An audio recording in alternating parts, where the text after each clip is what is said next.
अस्सलाम वालेकुम, welcome to my channel. उम्मीद करती हूँ आप सब लोग खैरियत से होंगे और शुक्र अल्हम्दुलिल्लाह हम लोग भी खैरियत से हैं। हम लोग गए हुए थे वॉक पर, तो जब वापस आए तो सजा कहती है कि मैं केक बनाने लगी हूँ किचन में। और जब थोड़ी देर बाद मैं नमाज़ पढ़कर किचन में गई तो किचन की इतनी बुरी हालत इसने की हुई थी। और लेकिन केक इसे बनाना आता है, इसने पहले भी कितनी मरतबा बनाया हुआ है। तो इसने वो सारा मटेरियल वगैरह तो तैयार कर लिया हुआ था। इसने 1 कप चीनी ली, 1 कप और घी लिया, उन दोनों को आपस में अच्छी तरह से मिक्स कर लिया। उसके बाद 3 अंडे लेकर उनको फेंट लिया और मैदे में इसने 1 टीस्पून वो डाला बेकिंग पाउडर। और बाद में आहिस्ता आहिस्ता घी को और अंडों को मिक्स कर कर फिर उसमें मैदा वगैरह सारा मिक्स कर कर वनीला एसेंस डाल दिया थोड़ा सा, और बस बैटर हमारा तैयार हो गया था और अवन में जाने के लिए भी रेडी था। इतनी मेहनत इसने की थी और काफ़ी एक्साइटेड भी थी कि आज मैं केक बनाकर रखूँगी। और क्रीम भी लेकर आई हुई थी ऊपर लगाने के लिए, और साथ में चॉकलेट भी फ्रिज में पड़ी हुई थी, वो भी निकाली हुई थी। उसकी भी डेकोरेशन बनाने का सोच रही थी कि केक के ऊपर डेकोरेशन लगाएगी चॉकलेट की। लेकिन हुआ क्या कि जब इसने ये सारा बैटर तैयार कर लिया और सांचे में डालकर ओवन में रख दिया तो ओवन का टेम्परेचर सेट नहीं हो सका। हम लोगों ने अपने हिसाब से सेट कर दिया कि इतने इतने टेम्परेचर पर, मैंने यूट्यूब पर देखा, उन्होंने कहा इतने इतने टेम्परेचर पर रख दें, हमने रख दिया। लेकिन क्या हुआ कि केक ऊपर से और साइडों से जल गया और नीचे से भी जल गया। तो बस फिर हमारी जो डेकोरेशन चॉकलेट की थी वो फ्रिज में बनी हुई रह गई। और जो केक था वो सेंटर से तो बहुत अच्छा बना था, मज़े का भी था, सॉफ्ट भी था। लेकिन क्योंकि साइडें वगैरह जल गई थी, हम लोग पहली मरतबा ओवन में बना रहे थे तो शायद इस वजह से हमें टेम्परेचर सेट करना नहीं है। उससे पहले हम लोगों ने पतीले में गर्म पानी में नमक में बनाया था तो वो अच्छा बन जाता था। तो बस फिर हमने अपनी रेसिपी इंजॉय कर ली। सजन फुल गुस्सा चढ़िया। सारी मेरी प्लानिंग खराब कर दी, दिन बर्बाद करता, सारी खोता खूह च पाता भर के। गैस खोता खूह में पड़ गया है।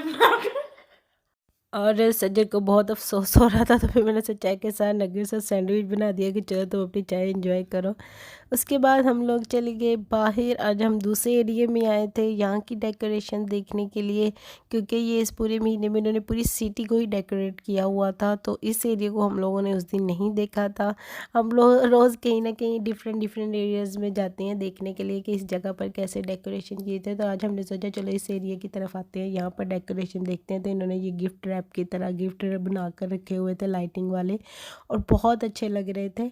और काफ़ी वो रोशनी वगैरह इस एरिया में भी लगी हुई थी, ऊपर भी उन्होंने काफ़ी अच्छा लगाया हुआ था डेकोरेशंस। लोग खूब इंजॉय कर रहे थे। उसके बाद फिर हम लोग आगे जहाँ पर ये मैंने आपको पिछले व्लॉग में भी दिखाया था कि ये उन्होंने टनल बनाया हुआ है, उसके अंदर उन्होंने डिफरेंट तरह की लाइट्स लगाई हुई हैं, म्यूज़िक चल रहा है। तो सब लोग बहुत इंजॉय करती हैं यहाँ पर आकर। और इससे बाहर निकले तो वहाँ पर उन्होंने बच्चों के लिए ना इस पूरे प्लेस में ना अलग अलग झूले लगाए हुए हैं, खाने पीने के बनाया हुआ है एक फूड पॉइंट, और साथ में ये स्केटिंग करने के लिए बच्चों के लिए बर्फ़ का लगाया हुआ है। और यहाँ पर खड़े होकर इतनी सर्दी लगती है ना, लेकिन बहुत मज़ा भी आता है। मैं सज्जो को कह रही थी तुम भी चली जाओ करने के लिए, लेकिन ये गई नहीं क्योंकि इसे आती नहीं है। लास्ट ईयर ये गई थी इसके ऊपर, तो 1-2 मरतबा गिर भी गई, तो उस वजह से अब ये जाती नहीं है। मैं इसे कह रही थी तुम सीख लो आहिस्ता आहिस्ता। ऑफ कोर्स बाहर आए हैं तो इस तरह की चीज़ें मुझे लगता है सीखनी चाहिए बच्चों को, स्विमिंग वगैरह, स्केटिंग वगैरह। तो मैं उसे रोज़ कहती हूँ कि चलो तुम्हारे पास भी तो शूज़ हैं, तुम भी पहन कर ये करो, लेकिन वो मानती नहीं है। तो देखो क्या करते हैं। और ये इतनी लंबी जो लाइन लगी हुई है ना यहाँ पर, जो स्पेशल यहाँ के फेमस चुरोस मिलते हैं ना, ये उसके लिए लगी हुई थी। और फिर मैं भी कितनी देर लाइन में खड़ी रही अपनी बारी का इंतज़ार करने के लिए, क्योंकि रात का टाइम था, सर्दी इतनी ज़्यादा थी और गरम गरम चुरोस तो इतने मज़े के लगते हैं ना। तो मैं भी कितनी देर यहाँ पर खड़ी रही, ये मेरी लाइन में थी और मैं वीडियो बनाने लगी हुई थी। देखे मुझे चुरोस मिल गए और हम लोग अब इंजॉय कर रहे थे, क्योंकि आप ही लोग तो वहीं पर स्केटिंग के पास ही खड़े हो गए थे। वो कहते हमने ये देखनी है तो तुम जाकर ले आओ। तो मैं लेकर आ गई थी। उसके बाद हम लोगों ने वहाँ थोड़ी देर इंजॉय किया, फिर आगे और बाकी बच्चों के जो झूले वगैरह थे वो देखने लग गए। इब्राहिम की आजकल तबीयत ठीक नहीं है, वरना हमारा इरादा था कि उसे भी साथ लेकर आते, उसे भी दिखाते यहाँ पर और झूले भी दिलवा देते। लेकिन उसे ना थोड़ी सर्दी लगी हुई है और उसको बहुत नज़ला ज़ुकाम हुआ है और चेस्ट इन्फेक्शन भी हो गया है ऋषि की वजह से। तो इसलिए वो घर में ही रहता है आजकल, बाहर बेचारा जाता ही नहीं है।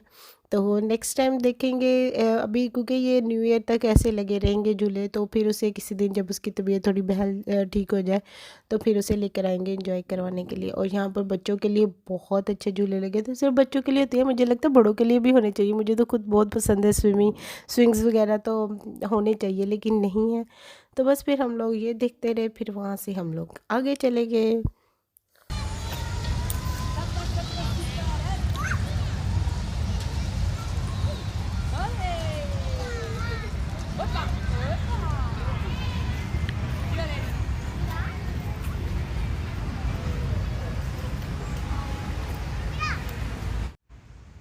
और उसके बाद फिर हम लोग आगे चले गए। वहाँ पर इसी एरिया में ना पुलिस स्टेशन भी है। आप ही को उनका रेजिडेंसी कार्ड मिलना था, उन्होंने दिया हुआ था, तो वो कहते चलो मैं नंबर दे जाती हूँ, मेरा टोकन नंबर आ गया होगा तो फिर मैं अपॉइंटमेंट लेकर अपना कार्ड लेने के लिए आ जाऊँगी। तो बस फिर हम इसके बाद वहाँ गए वो देखने के लिए कि कौन सा नंबर उनका चल रहा है, लेकिन अभी थोड़ा था उनके, मेरे ख्याल में नंबर आने में 1-2 हफ्ते लग जाएंगे। और बस फिर हम उसके बाद आगे चले गए, क्योंकि एक और प्लेस भी है यहाँ से थोड़ा सा फासले पर, जहाँ पर आज ज्वेलरी की एग्जीबिशंस लगी हुई हैं। तो उन्होंने वहाँ पर नई शॉप्स ओपन की हैं, मतलब जैसे हमारी एग्जीबिशन लगती है ना, छोटे छोटे स्टॉल लगते हैं वैसे ही। तो हमने सोचा चलो चलते हैं ज्वेलरी की कोई शॉप, ज्वेलरी देखते हैं, क्या पता हमें कुछ पसंद आ जाए। तो हम लोग अब वहाँ पर आए थे। इतनी प्यारी प्यारी ज्वेलरी थी और काफ़ी एक्सपेंसिव भी थी, लेकिन उनके डिज़ाइंस वगैरह, ब्रेसलेट्स वगैरह और जो बालियाँ थी ना वो तो बहुत ही ज़बरदस्त थी और हमें पसंद भी आई थी। एक सजर को पसंद आई थी, तो एक सजर कह रही थी मैं ले लेती हूँ, लेकिन जब उसकी हमने प्राइस पूछी तो वो बहुत ज़्यादा प्राइस की थी, तो हम लोगों ने नहीं ली। लेकिन हम लोग ना वहाँ पर, अभी ये 1 महीना पूरी लगी रहेगी, तो हम लोग वहाँ पर ना पत्थर भी मिलते हैं, जैसे अलग अलग तरह के होते हैं, फ्रोज़ और भी ज़रमुर्द सजर के मुताबिक, सजर को ज़रमुर्द जो है ना वो सूट करता है। तो हम वो देख कर आए थे, तो हम लोगों ने अब सोचा है कि हम लोग वो ले आएंगे पत्थर और पाकिस्तान जाकर नई रिंग्स बनवाएंगे और उसके अंदर वो पत्थर लगवाएंगे न्यू स्टाइल की। तो अब हमारा वो इरादा है लेने का।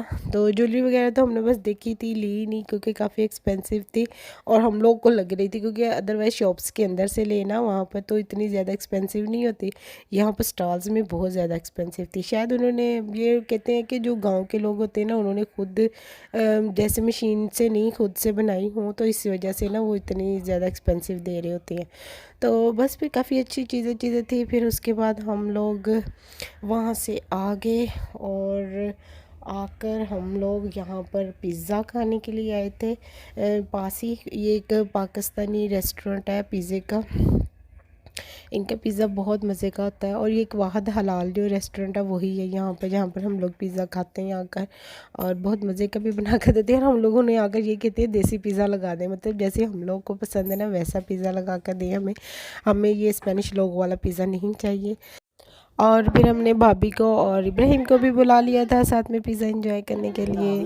Thank you for watching my vlog, please like share and subscribe my channel. अल्लाह हाफिज़।